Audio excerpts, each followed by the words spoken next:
हाँ दोस्तों, आज मैं बात करने वाला हूँ बाल विवाह पर।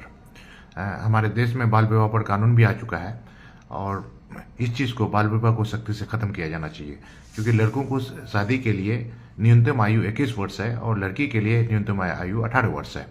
अब कहीं भी किसी भी जगह अगर किसी लड़के की शादी 21 साल से पहले कराई जाती है और किसी लड़की की शादी 18 साल से पहले कराई जाती है, तो आप बिल्कुल मुखरता से इसके बारे में बात करें और इसके साथ साथ लोगों के अंदर में जागरूकता भी पैदा करें, क्योंकि बाल विवाह से जो है बच्चों का ओवरऑल डेवलपमेंट नहीं हो पाता है।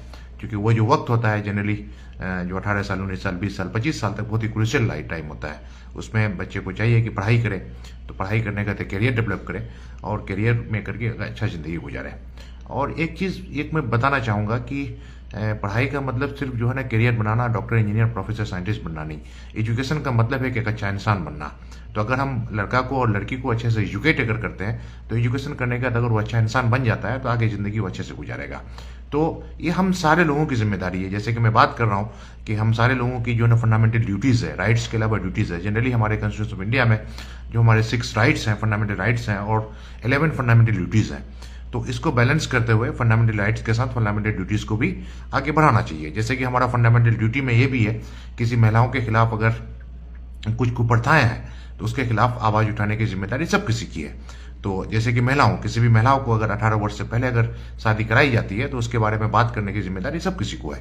तो कहीं भी मतलब जनरली होता है, सेंट्रल गवर्नमेंट, स्टेट गवर्नमेंट और बाकी स्टेट गवर्नमेंट का जो है क्या कहते हैं, मिनिस्ट्री ऑफ सोशल वेलफेयर, उसका जो women and child development department है, और सेंट्रल गवर्नमेंट का ministry of women and child development department है।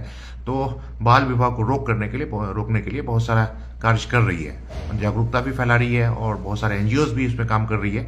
तो मास लेवल पर बहुत हद तक it has been observe for the few decades बाल विवाह में कमी आई है।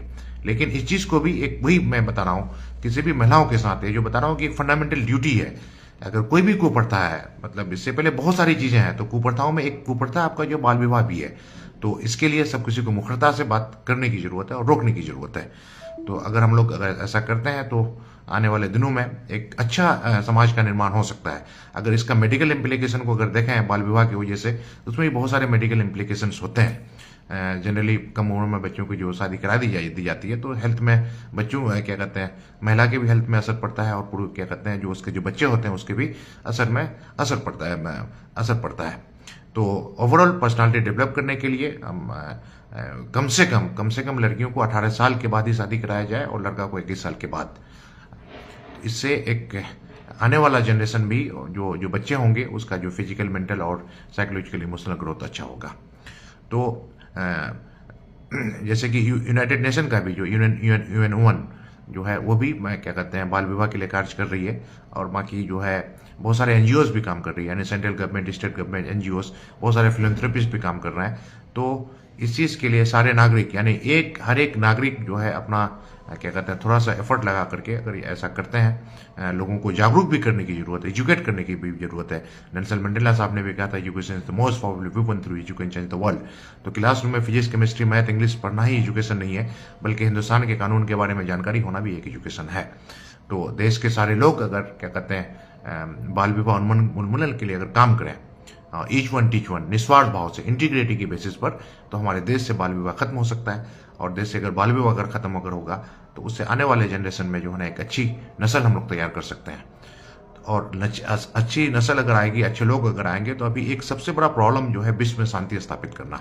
तो जैसे कि विश्व में शांति स्थापित करने के लिए सबसे पहले हमको क्या, अपने राष्ट्र में शांति स्थापित करना पड़ेगा। राष्ट्र में शांति स्थापित करने के लिए हमको क्या कहते हैं, अपने परिवार में शांति स्थापित करना पड़ेगा। और परिवार में शांति स्थापित करने के लिए सबसे पहले अपने आप में शांति स्थापित करना पड़ेगा। और अपने आप में शांति स्थापित करने के लिए हमें अपने दिलों को पाक करना पड़ेगा। तो दिलों को पाक करने का एक मूल मंत्र है जो आपको पता है कि 12 rules to purify your heart. आप झूठ ना बोलें, आप गिबत ना करें, आप चुगलखोरी ना करें, अपने दिलों में लालच न रखें, अपने दिलों में बुग़्ज़ न रखें, अपने दिलों में हसद न रखें, अपने दिलों में क्या कहते हैं अहंकारी न रखें।